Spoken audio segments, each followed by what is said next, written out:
श्री स्वामी समर्थ सगळ्यांना आणि शुभ सकाळ. खूप दिवसांपासून उंबरठा पूजनचा डिटेलिंगमध्ये व्हिडिओ सगळ्यांना हवा होता. मला बरेचसे मेसेज येत होते, DM येत होते. फायनली आज तो व्हिडिओ मी तुमच्यासाठी बनवलेला आहे. उंबरठा पूजन जसं मी लास्ट टाईम सांगितलं तसं तुम्ही मंगळवार, शुक्रवार, अमावस्या, पौर्णिमेला करू शकता किंवा तुम्हाला मंगळवार, शुक्रवार नाही जमत आहे, अमावस्या, पौर्णिमेला केलं तरीही चालेल. स्वच्छ उंबरठा आपल्याला पाण्याने अगोदर धुवून पुसून घ्यायचा आहे. त्याच्यानंतर तुम्हाला त्याच्यावरती हळदीचं लेपन करायचं आहे. ही जी वाटीत मी हळद घेतली आहे, ह्याच्यामध्ये हळद, चंदन, आपला भीमसेनी कापूर, गुलाबजल, चंदन पावडर, गोमूत्र ह्या सगळ्या गोष्टी मी मिक्स करून घेतलेल्या आहेत. ताट अगोदरच मी रेडी करून जवळ ठेवते जेणेकरून सतत सतत उठायला नको. तर हे सगळं वाटीमध्ये मिश्रण आपल्याला करून घ्यायचं आहे आणि उंबरठ्यावरती आपल्याला ते मिश्रण व्यवस्थितपणे लावायचं आहे. उंबरठ्याला लावत असताना चौकटीला सुद्धा वरच्या साईडला आपल्याला थोडंसं ते लावून घ्यायचं आहे. उंबरठा पूजनाने घरातली जी काही नकारात्मक ऊर्जा आहे, जे काही त्रास आहेत, ते हळूहळू कमी व्हायला मदत होते आणि तुमची जी अडकलेली कामं आहेत, ती सुटायला मदत होते. चौकटीला सुद्धा आपल्याला वरच्या साईडला लावून घ्यायचं आहे आणि हळद लेपन झाल्यानंतर तुम्हाला दिवा लावायचा आहे. दिवा लावताना सगळ्यात अगोदर लक्षात घ्या, देव्हाऱ्यातला दिवा असू देत किंवा तुम्ही बाहेर दिवा लावताय, कोणताही दिवा असू देत, दिवा अगोदर लावायच्या अगोदर त्याला आपल्याला अलंकृत करायचं आहे. अलंकृत म्हणजे काय? तर त्याला हळदी कुंकू व्हायचं आहे, फूल व्हायचं आहे आणि नंतर दिवा आपल्याला प्रज्वलित करायचा आहे.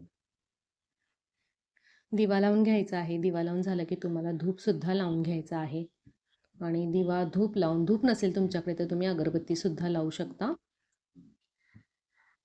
आणि नंतर आपल्याला उंबरठ्याला हळदी कुंकू लावायचं आहे. बघा मी चौकटीला सुद्धा हळदी कुंकू लावलेलं आहे आणि उंबरठ्याला बाहेरच्या साईडला जे हळदी कुंकू लावते ते 5-5 कुंकू आणि 5 हळदीची बोटं असं लावत आहे. तुम्हाला माहितीच असेल.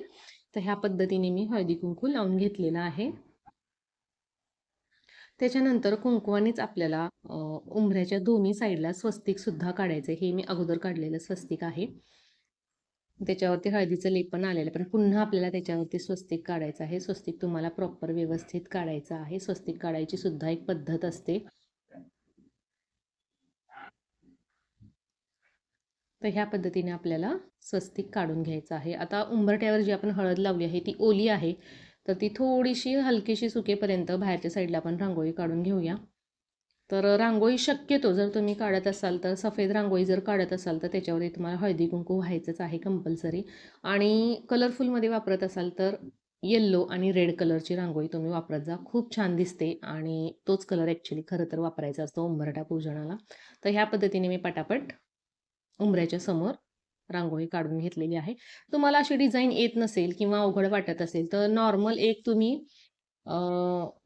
रांगोळीची रेष जरी ओढलीत ना तरीही चालेल. आता हे जे मी चिन्ह काढले आहेत ही आहेत लक्ष्मीची पावलं. ह्याच्यावरती सगळी चिन्ह आहेत विष्णूची, लक्ष्मीची. हे तुम्हाला ह्याच्यावरती भेटून जाईल. Amazonवरती वगैरे भेटून जाईल. तुम्हाला हवी असेल तर मी लिंक डिस्क्रिप्शन बॉक्समध्ये तुम्हाला देते. तर ह्या पद्धतीने मी दोन्ही साईडला ही चिन्ह काढून घेतलेली आहेत. हे छोटे छोटे पाट आहेत दिवा ठेवायला मी घेतलेले आहेत, चौरंगासारखे एकदम छोटे. आता या पावलांवरती सुद्धा मी हळदी कुंकू वाहिलेलं आहे. हळदी कुंकू व्हायचं आहे, फूल व्हायचं आहे, त्यांना अगरबत्ती दाखवायची आहे. दोन्ही साईडला 2 पाट ठेवते मी. दिवा आपल्याला बाहेरच्या साईडला लावायचा आहे नंतर. आणि हा छोटासा तांब्या आहे. तुम्ही दुसऱ्या छोट्या पेल्यात जरी पाणी ठेवलं तरीही चालेल. त्याला सुद्धा अलंकृत करायचं आहे. त्याला सुद्धा हळदी कुंकू मी लावून घेतलेला आहे. हळदी कुंकू लावायचा आहे. तो आपल्याला तांब्या पाण्याने भरायचा आहे. त्याच्यात सुद्धा 2-3 फुलं व्हायची आहेत.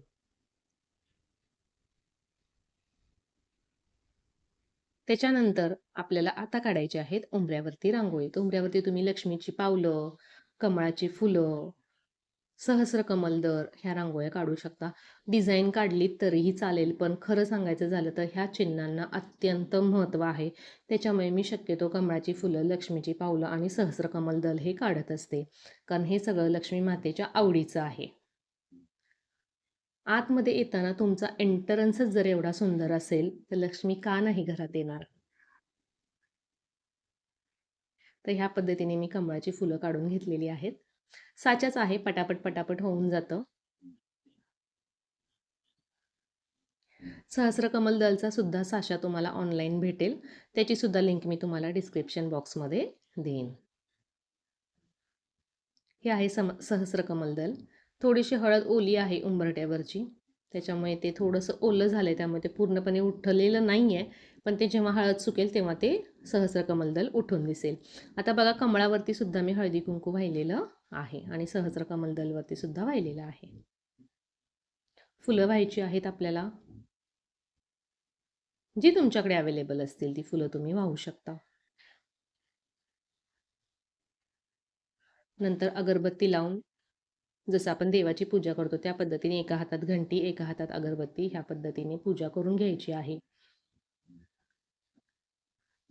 अगरबत्ती लावून झाल्यानंतर आपल्याला कापूरसुद्धा जाळायचा आहे. भीमसेनी कापूर असतो हा. दुसरा कापूर घेऊ नका. शक्यतो भीमसेनी कापूर घ्या.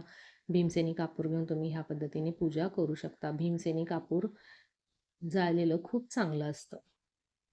जी काही नकारात्मक ऊर्जा आहे ती पूर्णपणे निघून जाते. हे झाल्यानंतर तुम्हाला व्यवस्थित चौकटीला पाया पडायचं आहे आणि थँक बोलायचं आहे. देवाला धन्यवाद द्यायचे आहेत देवाला, की तुम्ही या घरात राहत आहात. तर ह्या पद्धतीने ही पूजा झालेली आहे. तुम्हाला कशी वाटली मला नक्की कमेंट बॉक्समध्ये सांगा.